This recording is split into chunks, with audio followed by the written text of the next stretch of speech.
નમસ્કાર, આપનું હાર્દિક સ્વાગત છે એજ્યુકેશન ઇન ગુજરાતી ચેનલમાં. આજે આપણે ધોરણ ચોથાના ગણિત વિષયના ચોથો પાઠ. પાઠનું શીર્ષક છે tick tick tick. Tick tick tick આ કેરા અવાજ આવે? આપણે ઘડિયાળનો કાંટો ચાલતો હોય, સેકન્ડ કાંટો, ત્યારે શાંતિથી આપણે સાંભળીએ એટલે ટીક ટીક ટીક એમ અવાજ આવે છે. તો પંકજ અને સાનિયા શાળાએથી કોનું ઘર વધારે દૂર છે એવો ચર્ચા કરી રહ્યા છે. એ ચિત્રમાં દેખાય છે આ પંકજ અને આ સાનિયા છે. તો પંકજ એમ કે મારે શાળાએ પહોંચવા 5 મિનિટ જેટલું જ ચાલવું પડે છે. તો સાનિયા કહે કે મારે શાળાએ પહોંચવા માટે માત્ર 2 મિનિટ ચાલવું પડે છે. તો પંકજ કે અશક્ય, તારું ઘર શાળાથી દૂર છે. પણ તો સાનિયા કે પણ મેં મારી ઘડિયાળ જોઈ હતી કે હું શાળાએ જવા 7 વાગે નીકળી અને જ્યારે હું શાળાએ પહોંચ્યો ત્યારે મિનિટ કાંટો 2 ઉપર આવી ગયો હતો. તો કે 2 મિનિટ થઈ એમ. શું તો તે 7 ને 2 મિનિટ જ થઈ કહેવાય? તો સાનિયા ખોટી છે. ત્યારે 7 વાગે નીકળી હતી અને 2 ઉપર કાંટો આવ્યો એટલે કુલ 5 ને 5 મિનિટ 10 મિનિટ. એટલે સાનિયાને ઘરેથી સ્કૂલે પહોંચવા 10 મિનિટ ભૂલ થાય છે. તું 7 ને 10 વાગે શાળાએ પહોંચી. તો એક સાનિયા કે કઈ રીતે? કે તને આ આંકડા વચ્ચે પાતળી લીટીઓ દેખાય છે? હા, તે તો શું છે? તો કે મિનિટ કાંટા 12 પછી 10 લીટીઓ પસાર કરીએ એટલે 7 અને 10 મિનિટ અથવા તો 7/10 કહેવાય છે. એટલે હું 7 વાગે શાળાએથી જવા નીકળ્યો અને હું 7 ને 5 મિનિટ વાગે પહોંચું છું. એટલે મારે 5 લીટી ખસ્યો ઝીણી ઝીણી એટલે 5 મિનિટ, અને તારે 10 લીટી ખસી એટલે તારે 10 મિનિટ સમય લાગે છે. હવે આમાં અભ્યાસ કરીએ આપણે થોડોક કે 3 મિત્રો ઘડિયાળમાં સમય જુએ છે. કોણ સાચું છે કહેવાનું? તો અહીંયા 12 ઉપર મોટો કાંટો, નાનો કાંટો છે 3 ઉપર, એટલે ચીકુ કે 12 વાગીને 3 મિનિટ થઈ, બીટુ કે 12 વાગીને 15 મિનિટ થઈ અને પિંકી કે 3 વાગ્યા છે. તો પિંકી સાચી છે અહીંયા કે 12 ઉપર મોટો કાંટો, નાનો કાંટો 3 ઉપર એટલે 3 વાગ્યા કહેવાય. હવે ત્યાર પછી બીજી ઘડિયાળનો સમય આપણે જોયો કે 5 અને 6 વચ્ચે નાનો કાંટો છે એટલે 5 થી આગળ વધી ગયો છે, એ પાકું થઈ ગયું. હવે 6 સુધી પહોંચે એટલે 30 મિનિટ અને 35 એટલે 5 વાગીને 35 મિનિટ કોણે કીધું? તો પિંકી. તો આમાં પણ પિંકી સાચી છે. એ જ રીતના ત્રીજી ઘડિયાળ જોઈએ તો 7 અને 3 ઉપર કાંટો છે એટલે 7 વાગીને 15 મિનિટ. તો એમાં પણ પિંકીનો જવાબ સાચો છે. એટલે પિંકીના 3 જવાબ સાચા છે. બાકી ચીકુ અને બીટુના બધા જવાબો ખોટા છે. હવે નીચે આપેલ ઘડિયાળમાં કાંટા આપણે દર્શાવવાના છે. તો 3 વાગીને 10 મિનિટ એટલે નાનો કાંટો 3 ઉપર અને મોટો કાંટો 2 ઉપર હશે. એ જ રીતના 6 વાગીને 40 મિનિટ એટલે 6 અને 7ની વચ્ચે નાનો કાંટો હશે અને 40 એટલે 8 ઉપર મોટો કાંટો હશે. હવે 4 ને 45 એટલે 5 અને 4ની વચ્ચે નાનો કાંટો હશે અને 9 ઉપર મોટો કાંટો હશે એટલે 4 ને 45 થાય એટલે 4:45. એ જ રીતના આપણે આ 3 બીજી ઘડિયાળમાં કાંટા દોરવાના છે. તો 2 વાગીને 20 મિનિટ એટલે 2 ની 3ની વચ્ચે નાનો કાંટો હશે અને મોટો કાંટો હશે 20 મિનિટ એટલે 4 ઉપર. જો 5 12 થી 1 થાય એટલે 5, 1 થી 2 થાય એટલે 5 ને 5 10, 15 ને 20 મિનિટ થાય એટલે 4 ઉપર કાંટો આવી ગયો. રેડી? અને જેમ આગળ વધે ને કાંટો એમ આ 2 અને 3ની વચ્ચે નાનો કાંટો આવશે. જોજો આગળ વધી જશે એનાથી. તમે ઘડિયાળમાં જોશો ને તમને ખ્યાલ પડી જશે વધારે ડિટેલમાં. 3 વાગીને 15 મિનિટ એટલે નાનો કાંટો હોય 3 ઉપર અને મોટો કાંટો પણ 3 ઉપર હશે. 7 ને 35 એટલે નાનો કાંટો 7 ને 8ની વચ્ચે અને મોટો કાંટો 7 ઉપર હશે. બરોબર? એટલે 7 ને 35 થાય કહેવાય. શું તમને આકાશ દર્શન ગમે છે? જો હા હોય તમને રસ પડશે. તમારા વિસ્તારમાં સૂર્ય કયા સમયે ઉગે છે એ લખવાનું, ક્યારે આથમે છે એ લખવાનું. શું દરરોજ સૂર્ય ઉગવાનો આથમવાનો સમય સરખો હોય છે? તો કે ના, રોજનો સમય સરખો હોતો નથી. જુદા જુદા મહિનામાં સૂર્ય ઉગવાનો અને આથમવાનો સમય સમાચાર પત્રમાં તમે જુઓ અને તમે નોંધ કરો, અલગ અલગ હશે. ચિત્ર જોઈને આ સ્થળની કલ્પના કરો. આ છે પેરિસનો એફિલ ટાવર. આ ચિત્ર ફ્રાન્સના પેરિસ શહેરનું છે. પેરિસના ઉનાળા દરમિયાન, ઉનાળામાં રાત્રે 9 વાગ્યા પછી સૂર્ય આથમે છે. આ ફોટો રાત્રિના સમયે લેવામાં આવેલ છે, પરંતુ શિયાળામાં અહીં સાંજના 4 વાગ્યાથી જ અંધારું થઈ જાય છે. બોલો, એટલો સમયમાં ડિફરન્સ છે, ફેરફાર છે. અને નીચેના ચિત્રો પરથી કહો કે મિનિટ કે કાંટો કેટલો ખસ્યો અને સમય કેટલો લાગશે. તો પેલી માં એક આકૃતિ આપી છે ઘડિયાળની, ત્યાંથી કેટલો સમય કાંટાનો ખસ્યો ત્યાં સમય આપણે કહેવાનો છે. અહીંથી ગણવાનું આપણે 7 થી 8 એટલે 5, 5 ને 5 10 ને પાછા 10 ઉપર કાંટો આવી ગયો 15. પેલામાં 15 મિનિટ છે, 5 મિનિટના ગેપ. આમાં પછી 8 થી 9 ઉપર કાંટો એટલે 5, પછી 10, 15 ને 20. બહુમાં આવશે 20 મિનિટનો તફાવત. કમાં કે 1 થી 2 ઉપર આવ્યો એટલે 5 ને 5 10, 3 ઉપર આવ્યો ને એટલે 10 મિનિટનો ફેર પડશે. એના પછી 2 ઉપરથી 3 એટલે 5, 10, 15, 20, 25, 30 ને 35. ડમાં આવશે 35 મિનિટનો તફાવત. તો આ રીતના તમે 5 મિનિટનો ગેપ ગણી અને કાંટો અહીંયા પહોંચ્યો ત્યાં સુધીમાં કેટલી મિનિટ લાગશે સમય એ જાણી શકો છો. હવે સમય પ્રમાણે કાંટા દોરવાના છે ઘડિયાળમાં. 6 કલાક ને 20 મિનિટ એટલે નાનો કાંટો હશે આપણે 6 ઉપર અને મોટો કાંટો હશે 4 ઉપર, એટલે થાય 6 ને 20. નાનો કાંટો 6 ઉપર, મોટો કાંટો 4 ઉપર. બીજામાં 8 કલાક ને 30 મિનિટ એટલે નાનો કાંટો હશે 8 ને 9 ની વચ્ચે અને મોટો કાંટો હશે 6 ઉપર. ત્રીજામાં 7 કલાક ને 10 મિનિટ એટલે નાનો કાંટો હશે 7 ઉપર અને મોટો કાંટો હશે 2 ઉપર. ચોથામાં 5 કલાક ને 15 મિનિટ એટલે નાનો કાંટો હશે 5 ઉપર અને મોટો કાંટો હશે 3 ઉપર, એટલે 5 કલાક ને 15 મિનિટ થઈ જાય. એટલે આ રીતના આપણે નાનો અને મોટો કાંટો દર્શાવવાનો છે. મોટો કાંટો હોય મિનિટનો, નાનો કાંટો હોય કલાકનો. હવે તમારી શાળામાં પ્રાર્થના સભા કેટલો સમય ચાલે છે? તો આપણી શાળામાં એવરેજ બધા એમ ગણીએ તો 20 મિનિટ આપણે પ્રાર્થના સભા ચાલે છે. તમારા ભોજન વિરામ કેટલા સમયનો હોય છે? તો આપણે ભોજન વિરામ 30 મિનિટનો લખીએ, અડધો કલાક. પછી રમવાનો તાસ, રમવાનો પીરિયડ, રમત રમવાનો પીરિયડ કેટલો હોય છે? તો આપણે પોણી કલાકનો હોય, 45 મિનિટનો.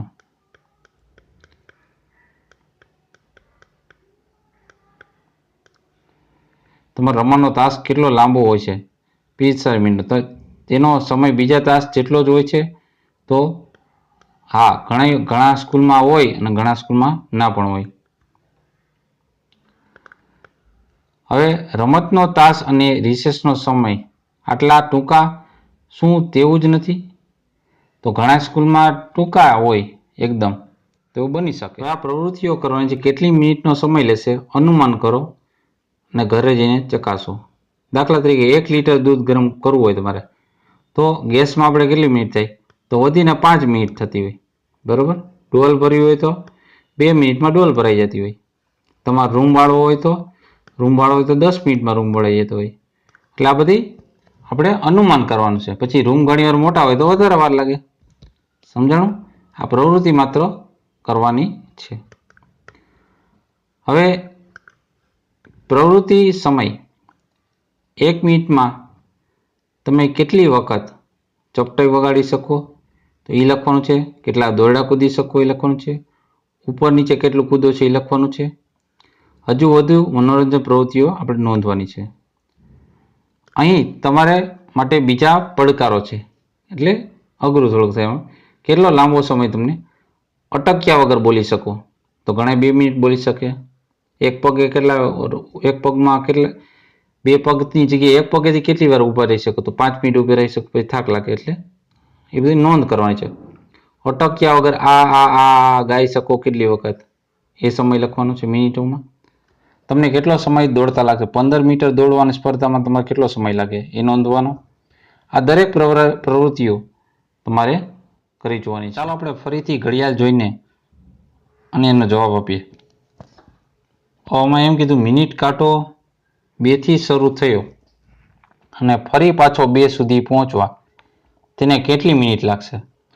તો એકવાર મિનિટ કાંટો આપણે આખો આંટો મારીને આવે 2 ઉપર, એટલે કુલ થાય એમાં 60 મિનિટ. 1 કલાક એટલે 60 મિનિટ લાગે ને. કલાક કાંટાનું શું થશે? એ રીતના હશે તો એક જ એકમથી પછીના અંક સુધી જતા એને કેટલો સમય લાગે? એને 60 મિનિટ લાગશે. કારણ કે કલાક કાંટો, જ્યારે મિનિટ કાંટો એકવાર ચક્કર મારે ત્યારે કલાક કાંટો એક સ્થાનેથી બીજા સ્થાને ખસે છે, એક અંક પરથી બીજા અંક પર ખસે છે. તમારી આજુબાજુ જોવા મળતી 1 કલાકમાં પૂર્ણ થતી પ્રવૃત્તિ યાદ બનાવો. તો 1 કલાકમાં જે પૂરું થતું હોય એ તમારે પ્રવૃત્તિ લખવાની છે. હવે તમારે ઘરે રાત્રિનું ભોજન બનાવવા તો કેટલો સમય લાગે? 1 કલાકથી વધારે લાગે, 1 કલાકથી ઓછો લાગે, એ પૂછવાનું છે તમારા મમ્મી પપ્પાને. હા નામાં લખવાનું છે. 1 કલાકથી ઓછા સમયમાં કઈ રમત પૂર્ણ થઈ શકે? તો એ અહીંયા દર્શાવવાની છે. 1 કલાકથી નાના સમયમાં આપણે કબડ્ડીની રમત પૂરી થઈ શકે, બરાબર. એ રીતના જે પણ રમત હોય, ફૂટબોલનો મેચ કેટલા સમયમાં પૂર્ણ થઈ શકે એ આપણે જનરલ નોલેજમાં આપણે શિક્ષકને પૂછી શકીએ છીએ. હવે રાનીની રોજનીશી કે એમ કે ચાલો મારી નાની બહેનને જોવા. માં, મેં મુન્ની માટે મીઠાઈઓ ખરીદી છે, પરંતુ તે ખાઈ ન શકે, તે ખૂબ નાની છે, એમ કે એના મમ્મી એમ કીધું, અને તે વાત પણ ન કરી શકે. તે મોટી થશે તેમ ધીમે ધીમે બધું શરૂ કરશે, એમ એના મમ્મી. હવે આપણે 12 મહિનાના નામ યાદ રાખી લઈએ કે તમને આવડતા જ હોય વિદ્યાર્થી મિત્રો, છતાં આપણે એકવાર રિવિઝન કરી લઈએ. જાન્યુઆરી, ફેબ્રુઆરી, માર્ચ, એપ્રિલ, મે, જૂન, જુલાઈ, ઓગસ્ટ, સપ્ટેમ્બર, ઓક્ટોબર, નવેમ્બર અને ડિસેમ્બર. અહીં રાનીની રોજનીશીના કેટલાક પાના છે. હું મારી રોજનીશીમાં નોંધ કરું. રોજ નોંધ કરતા એવી ચોપડી એ રોજનીશી કહેવાય. તે પ્રથમ વખત બોલવાનું ખાવાનું ચાલુ કર્યું ક્યારે શરૂ કર્યું? તો સૌ પ્રથમ એને 5 માર્ચ 2005માં મુનિનો જન્મ થયો હતો. 15 સપ્ટેમ્બર 2005માં મુનિને પ્રથમ દાંત આવ્યો હતો. ત્યારબાદ 10મી નવેમ્બર, ના એટલે આમાં આડાવાળા પન્ના છે, સોરી. 5 માર્ચે 2005 મુનિને આજે જન્મી હતી. પછી અહીંયા સપ્ટેમ્બરનું 5મી તારીખ આવી ગઈ, 5મી સપ્ટેમ્બર, બરાબર.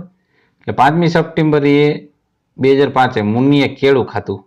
એટલે આ અહીં આપણે 1 નંબર આપશું અને પેજને. આ પહેલી પ્રક્રિયા થઈ. બીજું, એને કેળું ખાધું હતું મુનિએ. ત્યારબાદ 5 સપ્ટેમ્બર 2005 પછી શું હશે? 15 સપ્ટેમ્બર 2005 કે મુનિને પ્રથમ દાંત આવ્યો હતો. આ ત્રીજું પગથિયું. ત્યારબાદ 10 નવેમ્બર 2005 મુનિ બેસતા શીખી ગઈ. આ ચોથું પગથિયું. પછી 20 નવેમ્બર 2005 મુનિ ભાખોડિયા ભર એટલે ચાલવા લાગી. ભાખોડિયા ભર એ 5મું પગથિયું. અને છેલ્લું, મુનિને 5 જાન્યુઆરી 2006ના ઊભા રહેતા શીખી ગઈ. તો આ રીતના સમયવાર આપણે વિગતો દર્શાવી શકીએ, જે અહીંયા આપણે લખી નાખવાની છે. હવે મુનિને પેલો દાંત ક્યારે આવ્યો એ આપણે ઉપર લખેલું છે કે મુનિને પેલો દાંત, પ્રથમ દાંત આવ્યો 15 સપ્ટેમ્બર 2005માં. તો એ પહેલાં અહીંયા આપણે લખી નાખવાનું. ત્યારે મુનિની ઉંમર કેટલી હશે? તો એમાંથી બાદ કરવાની. જો 5 માર્ચ 2005 જન્મ થયો એનો, તો આપણે એમાંથી 15 સપ્ટેમ્બર, જો 15 સપ્ટેમ્બર એટલે 15/7/2005, આ થયું. એમાંથી 5 માર્ચ બાદ કરી નાખવાની. 0 0 5 એટલે 5 0 0 0 સોરી 0 હવે બાદ જ કરી નાખવાનું છે. 7 માં 3 છે એટલે 4 અને 5 બાદ કરી લે 15 માંથી 5 એટલે 10.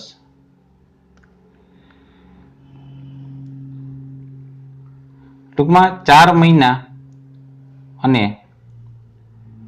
10 દિવસની ત્યારે મુનિની ઉંમર કે દાંત આવ્યો ત્યારે 4 મહિના અને 10 દિવસની મુનિ હતી. તે પ્રથમ વખત ક્યારે બેઠી?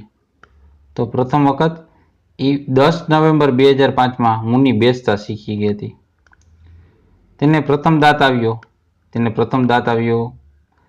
15 સપ્ટેમ્બર 2005ના રોજ. તેણે પ્રથમ શું કર્યું? ચાલવાનું, કેળું ખાવાનું, ભાખોડિયા ભરવાનું કે ઊભું રહેવાનું? સૌપ્રથમ એને કેળું ખાવાનું ચાલુ કર્યું છે. અહીંયા કે 5 સપ્ટેમ્બર 2005ના મુનિએ કેળું ખાધું. સૌપ્રથમ એને આ પ્રક્રિયા બે પ્રક્રિયામાંથી ચાલવા કેળું ખાવામાં કેળું ખાધું. પછી ભાખોડિયા ભરવું હાલવા માંડી કે ઊભા રહેવાનું? તો પેલા ભાખોડિયા પર ચાલવા માંડી. બરોબર. રાની પાસે પાલતું ગલુડિયું હતું. તે 2 અઠવાડિયા પછી તેણે તેની આંખો ખોલી હતી. તેણે તેનો આ પ્રમાણે વિકાસ જોયો કે પહેલા 3 અઠવાડિયા પછી તેના પહેલા દાંત આવ્યા, પછી એને ખાવાનું શરૂ કર્યું. 4 અઠવાડિયા પછી તેની આસપાસ માંડ ચાલવાનું શરૂ કર્યું.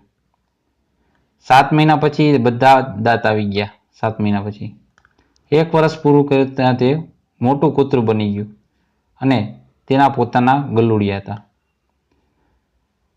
હવે આ કૂતરાના જીવનકાળની નોંધ તમારી નોટબુકમાં કરો. મુનિ અને રાનીના ગલુડિયા વચ્ચે શું તફાવત છે એ લખવાનું. શોધો. શું બધા જ પ્રાણીઓ એક સરખી ઝડપથી મોટા થાય છે? મરઘી, ગાય, પક્ષી, મોટા પ્રાણી અને બચ્ચાના ચિત્ર દોરો. દાદાજીની અવસ્થાના ચિત્રો આપેલ છે. સૌથી વૃદ્ધ કોણ છે? તો અહીંયા અપુ હાથી દાદા છે, એના 95 વર્ષ. ચૂચો ઉંદર દાદાજી છે અને રાનીના દાદાજી 70 વર્ષ અને આ ઉંદર તો 2 વર્ષનું છે. તો અપુ અને હાથીના દાદા છે, અપુ હાથીના દાદા એ 95 વર્ષ સૌથી મોટા છે. એના પછી રાનીના દાદાજી અને છેલ્લે ચૂચો ઉંદરના દાદાજી 2 વર્ષ. અહીંયા એમ પૂછ્યું કે અપુના દાદાજી અને રાનીના દાદાજી કરતાં કેટલા મોટા છે? તો આપણે 95 માંથી 70 બાદ કરી નાખવાના. 95 - 70 પેલા આમ કરવાનું એટલે આવશે 5 અને 2. તો અપુ દાદાજી રાનીના દાદાજી કરતા 25 વર્ષ મોટા છે. પેલા જવાબ આવશે 25 વર્ષ. કારણ કે એકમ છે લખવો જરૂરી. શું ચૂચોના દાદાજી ક્યારેય અપુના દાદાજી જેટલા વૃદ્ધ થશે? તો કે ના, એટલા વૃદ્ધ થાય જ ન શકે. ચૂચો ઉંદરના દાદાજી રાનીના દાદાજી કરતાં કેટલા નાના છે? તો 70 માંથી 2 વર્ષ બાદ કરી દેવાનું તો આવશે 68 વર્ષ. 68 વર્ષ નાના છે. કારણ કે 70 માંથી 2 વર્ષ બાદ કરીને 68 વર્ષ થઈ ગયા. હવે પોઈન્ટ આવ્યો રજાની મજા. અલીની રજાઓ શરૂ થઈ ગઈ હતી. તે ઘણો ઉત્સાહિત હતો. તેણે સુંદર આયોજન કર્યું હતું અને પોતાની પિતરાઈ સબાનાને કહેવા માંગતો હતો કે તેથી તેને કહેવા માટે પત્ર લખ્યો. કારણ કે આજથી વર્ષો પહેલા ટેલિફોન નહોતું નહીં એટલે લોકો પત્ર વ્યવહાર કરતા. ત્યારનો આપણે એક કિસ્સો લઈએ. અટાણે પત્ર વ્યવહાર કરી શકાય છે એવું નથી, પણ અટાણે ટેલિફોનિક વાતો થઈ શકે છે. પહેલા પત્ર વ્યવહાર જરૂર હતો. હવે આ અજમેરથી લખે છે પત્ર. અલી અજમેરથી લખે છે 7/5/2018 ના રોજ. વાલી મોટીબેન સબાના, હેલો, તમે કેમ છો? હું અહીં મજામાં છું. મોટીબેન, મારી રજાઓ આજથી શરૂ થઈ છે. હું મારી નાનીના ઘરે 10/5/2018 ના રોજ જવાનો છું. હું 20/5/18 ના રોજ પાછો આવીશ. 10 જઈશ ને 20 પાછો આવીશ. મારી શાળા 4/6/2018 રોજ ફરીથી ખુલશે. તમારે ક્યારે રજાઓ પડશે? તમે અહીં ન આવી શકો. આપણે ખૂબ જ મજા કરશું. આવજો. એમ અલીએ લેટર લખ્યો. તો નાગપુરમાં રહેતી સબાનાએ આ પત્ર 13/5 રોજ 13/5/18 રોજ મળ્યો. તેને અલીને પાછો જવાબ લખ્યો નાગપુરથી. નાગપુરમાં જવાબ લખ્યો 14/5/2018. વહાલા અલી, હેલો, હું અહીં મજામાં છું. ગઈકાલે તારો પત્ર મને મળ્યો. મજાની રજાઓ. મારી શાળામાં 1 જૂન 2018થી રજા પડે છે. તે ફરી 10 ઓગસ્ટના રોજ ખુલશે. હું શાળા પ્રવાસના ગોવા જઈશ. 7/6/18 પાછી આવીશ. હું ત્યાર પછી જ અજમેર આવવાનો પ્રયત્ન કરીશ. નાગપુરથી લેટર લખ્યો સબાનાએ. અલીએ 7/5/18 પત્ર લખ્યો.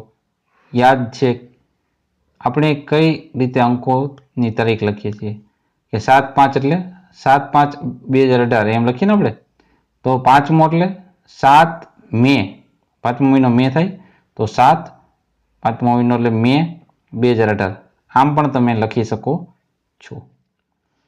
હવે નીચેની તારીખો આપણે કઈ રીતના લખી શકીએ? તો 10/5/2018 એટલે આપણે 10 મે 2018. તો આને આમ લખી શકીએ કે 20, પછી 5મો મહિનો એટલે મે, અલ્પવિરામ 2018 આપણે લખી શકીએ.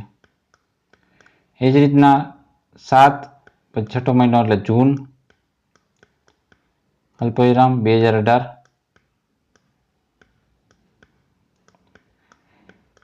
પછી 1/6/2018 એટલે 1 જૂન 2018.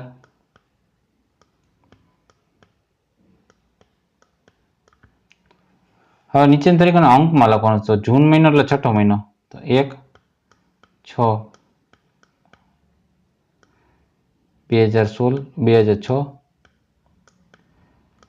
પછી 30 મે 2006 એટલે 30 મે એટલે 5મો મહિનો 2006. પછી 10 ઓગસ્ટ એટલે 10 ઓગસ્ટ એટલે 8મો મહિનો 10/8/2007. પત્રો અજમેરથી નાગપુર કેટલા દિવસમાં પહોંચી ગયો? તો જેમણે પત્ર વ્યવહાર કર્યો હતો આપણે તેને જે ડેટ આવ્યો હોય જ્યાં પહોંચ્યો હોય એ ડેટમાંથી મોકલે ડેટ બાદ કરી નાખવાની એટલે તમને દિવસ મળી જશે. અલીના નાનીના ઘરે કેટલા દિવસ પસાર કરવાનો હતો? તો 10 દિવસ. હવે ચંદ્રન 15 મે 2017 રોજ માખણ ખરીદવા માટે દુકાને ગયો. આ માખણ ખાવા લાયક છે કે નહીં જોવા માટે પડીકું તપાસ્યું. પડીકા પ્રમાણે લખ્યું હતું કે પેકિંગ તારીખથી 100 દિવસ સુધી સારું રહેશે. હવે 180 દિવસ તો એટલે 180 દિવસ એટલે મહિના કેટલા થયા? તો 180 દિવસને આપણે 30 વડે ભાંગી નાખીએ. 0 0 રદ થઈ ગયા. અંશને છેદના 6 તેરી 18, 6 3 18 થાય એટલે 6 મહિના થાય. 6 મહિનાની વેલિડિટી થાય. પેકિંગની તારીખથી 180 દિવસ સારું રહેશે એટલે 6 મહિના. અહીંયા 6 મહિના સુધી માખણ ખાવા લાયક રહેશે. પછી તેણે પેકિંગની તારીખ તપાસી કે પેકિંગ કર્યું છે 15/1/2017થી. તો આ માખણ ખરીદવું નક્કી કરવામાં મદદ કરો. ખરીદવું કે નહીં? તો આ કયા મહિનાનું માખણ પેકિંગ થયું? તો પહેલો મહિનો એટલે જાન્યુઆરી મહિનો થયો. જાન્યુઆરી મહિનામાં આનું પેકિંગ થયું. કયા મહિનામાં? 180 દિવસ. તો એકની અંદર આપણે 6 ઉમેરી દેવાના એટલે કેટલા થયા? આ 180 દિવસ કેટલા થયા? 15, પછી એકની અંદર 6 ઉમેરી એટલે 7, 15/7/2017 સુધી આ માખણ ખાવા લાયક રહેશે. હવે ચંદ્રન તેને 15 મે 2017 રોજ ખાઈ શકશે? તો મે મહિનો તો 5મો મહિનો છે તો એ ખાઈ શકશે. એ પેલા ખાવા લાયક રહેશે એટલે આવશે હા. હવે તમે જે કાંઈ ચીજ વસ્તુ ખરીદો છો એનો પેકિંગ પર તારીખ તમે ક્યારેય તપાસી છે? તો કે હા. તમે સમાપ્તિ તારીખ લખવાની દવાઓ જોઈ છે, એક્સપાયરી ડેટ વાળી દવા જોઈ છે? તો આપણે જ્યારે લેતા હોય ત્યારે એક્સપાયરી ડેટ દવા ચેક કરી લેવાની, કેદી પેકિંગ થયું છે, કેદી એક્સપાયર થવાની છે, પછી દવાનું આપણે ખરીદી કરવાની. તે તારીખો આપણે દર્શાવે છે કે તારીખ સુધીમાં એક્સપાયરી ડેટ હોય તો એ અસલામત છે દવા આપણા માટે, એટલે ખાવી નહીં. હવે એવી બીજી જ વસ્તુ જેના પર સમાપ્તિ તારીખ દર્શાવેલ હોય, ઉધરસની દવા પર જોઈએ તો ઉત્પાદન તારીખ છે 7/2017, તે દર્શાવે છે કે તે જુલાઈ 2017માં બનેલ છે. સમાપ્તિ તારીખ છે 7/2018, એટલે તે દર્શાવે છે કે 1 વર્ષ પછી આ દવા એક્સપાયર ડેટ થઈ જશે. 7/17 એટલે કયો મહિનો તેનો વર્ષ દર્શાવે છે? તો આ આવશે જુલાઈ 2017. 7મું એટલે જુલાઈ 2017માં આવશે. ઉપરોક્ત ઉધરસ દવા 2018માં લઈ શકાય? ઉપરોક્ત ઉધરસ દવા સપ્ટેમ્બર 2010માં? તો ના લઈ શકાય, કારણ કે જુલાઈ પછી ઓગસ્ટ ને પછી સપ્ટેમ્બર આવે છે. જ્યારે આ તો જુલાઈ 2018માં જ દવા એક્સપાયરી ડેટ થઈ ગઈ છે, એટલે આ ઉપરોક્ત ઉધરસ દવા સપ્ટેમ્બર 2018ના લઈ શકાશે નહીં. ટપુ ટ્રેન ચૂકી ગયો, છૂટી ગઈ. કે ટપુની શાળામાં ઉનાળુ વેકેશન પડ્યું હતું, તે તેના દાદીના ઘરે ગયો હતો. તે ત્યાં તેના ઘણા બધા પિતરાઈને મળ્યો. તેને ત્યાં ખૂબ જ મજા આવી હતી અને તે ઘરે પાછો આવો જવાનો ઈચ્છતો નહોતો કે મારે ન્યા જ રહેવું છે, હમણાં આવવું નથી. પણ ટપુ તારો ઠેલો ભર, એમ એના મમ્મીએ કીધું. ટ્રેન સાંજે 5:30 વાગ્યાની છે. તો ટપુ કહે, અરે નહીં, આપણે આટલું બધું વહેલું જવાનું છે, મારી ઈચ્છા ટ્રેન ચૂકી જવાની છે. ટપુ એના માતા પિતાને 5:15 વાગે સ્ટેશને પહોંચી ગયો સાથે, બરોબર? તો અનુમાન કરો કે શું તે ટ્રેન ચૂકી ગયા છે? તો અરે એમ ટપુ કીધું, એનો મતલબ મારે આજે પાછું જવાનું નથી, એટલે લોકો ટ્રેન ચૂકી ગયા. શું તમને અનુમાન કરી શકો આ કઈ રીતના ટ્રેન સવારે 5:30 વાગ્યાની જતી રહી છે? ટપુના માતા પિતા મૂંઝાયા. તેઓએ સ્ટેશન માસ્તરને પૂછ્યું, અમારી ટિકિટ ઉપર તો 5:30 લખ્યા છે, એમ સ્ટેશન માસ્તરને પૂછ્યું. પરંતુ સાહેબ, આનો મતલબ સવારના 5:30નો થાય છે કે રેલવે દ્વારા સાંજના 5:30ને 17:30 લખાય છે. અરે હા, આ મારાથી કેમ ભૂલાઈ ગયું. હવે રેલવેની જે છે ઘડિયાળ એ 24 કલાક આધારે ચાલે છે, બરોબર? જ્યારે આપણી ઘડિયાળમાં કેટલા હોય? 24 આધારિત, એટલે દિવસને રાતના 12 કલાક પ્લસ કર્યા એટલે 24 થઈ ગયા. હવે સવારના 5:30 લખ્યા હોય ને, આપણા મોબાઈલમાં હશે, તમે જો સવારના 5:30 લખે છે ને, 12 કલાકમાં ચાલતું હશે ને, તો અહીંયા AM લખેલું છે, AM. અથવા તો હાનના હશે તો PM લખ્યું છે. જો 12 કલાક ગોઠવી છે તો, અને 24 કલાક તમે ગોઠવી છે તો સાંજના 5:30 હશે ને, તો અહીંયા 17:30 લખેલા આવશે. તો PM કે AM લખેલો હશે નહીં, જો 24 કલાક પ્રમાણે ગોઠવેલ હશે તો. કારણ કે તે રાત્રે આપણે જ્યારે 12 થી 1 થાય રાત્રે, ત્યારે 1 એમાં 24 કલાક હોય ત્યાં 1 લખેલું હોય. પછી બપોરના એમાં 11:30 થયા હોય, બરોબર? તો 11:30 લખેલ હશે. પછી 12, પછી દાખલા તરીકે 14 થયા, ઘડિયાળમાં 14 હાલો, તો 14 એટલે રેલવેમાં આપણે ઘડિયાળમાં થાય 2, ત્યારે રેલવેની ટિકિટમાં લખેલ હશે 14.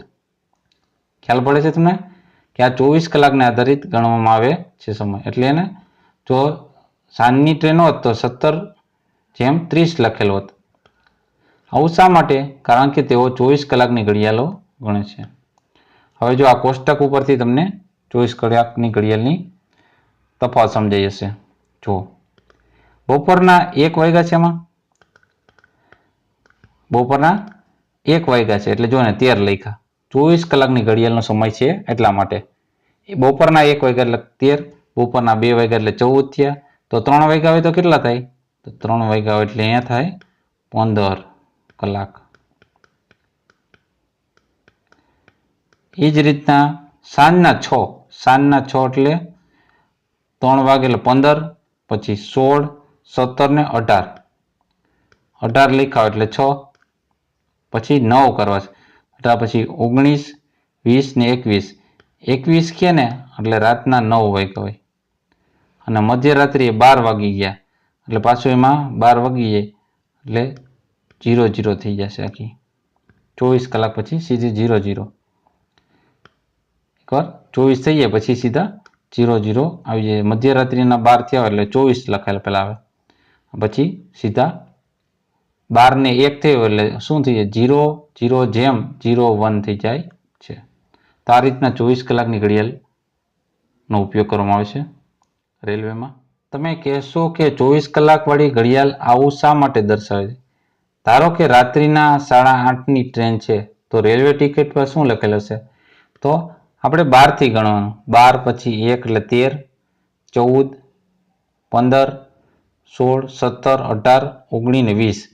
તો ટ્રેન ઉપર ટિકિટ ઉપર લખે છે 20/30, એટલે સમજી જવાનું કે આપણે સાંજની 8:30 વાગ્યાની ટ્રેન છે. 9:30 હોય તો 21/30 થઈ જાય. હવે 12 કલાકવાળી ઘડિયાળમાં દરેક સમય પછી 2 વખત આવે છે. સવારના 5:30 આવે ત્યારે 5:30 AM લખેલું છે, અને સાંજના 5:30 આવે તો એમ PM લખ્યું હોય. AM એટલે એન્ટી મેરેડિયમ, P એટલે પાસ્ટ મેરેડિયમ. બપોરના 12:30 એટલે શું? બપોરના 12:30 એટલે 12:30, અહીંયા આવશે PM, કારણ કે 12 વાગે નૂન થઈ જાય પછી આફ્ટરનૂન એટલે PM આવી જાય છે. જો 12:30 એટલે PM થાય છે. બપોરના 12 વાગ્યાથી મધ્યરાત્રિ સુધી આપણે PM નો ઉપયોગ કરીએ છીએ. તમે સૂર્ય ઉગવાનો તથા આથમવાનો સમય નોંધ્યો જ હશે. અહીં AM અને PM નો ઉપયોગ કરો, તમે એમાં પાછળ લખવાનું. તમે 24 કલાક ઘડિયાળનો ઉપયોગ બીજે ક્યાં જોયો છે તો એ દર્શાવવાનું. તો આ હતા આપણે ધોરણ 4નો ગણિત વિષયનો 4થો પાઠ, ટીક ટીક ટીક.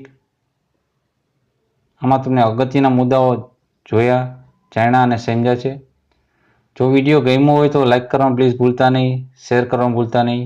જોતા રહો એજ્યુકેશન ગુજરાતી અને શીખતા રહો. થેન્ક યુ, આભાર.